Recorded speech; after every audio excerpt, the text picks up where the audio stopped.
may have noticed following this election, Donald Trump came to Indiana and talked a lot about what happened with the Carrier Corporation and shipping their jobs out of state. Here's someone who worked for Carrier, and he has a question for you. How you doing, Mr. President? How are you?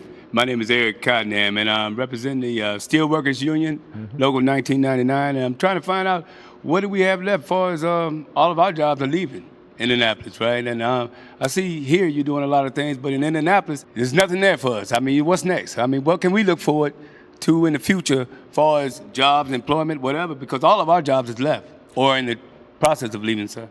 Frankly, part of it's had to do with automation. You go into an auto factory today that used to have 10,000 people, and now they've got 1,000 people making the same number of cars or more. And so what that means is even though we're making the same amount of stuff in our manufacturing sector, we're employing fewer people.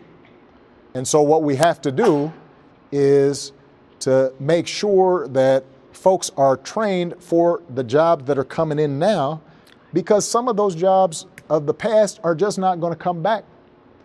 But I got to tell you that the days when you just being willing to work hard, and you can now walk into a plant and suddenly there's going to be a job for you for 30 years or 40 years, that's just not going to be there for our kids, because more and more that stuff's going to be automated.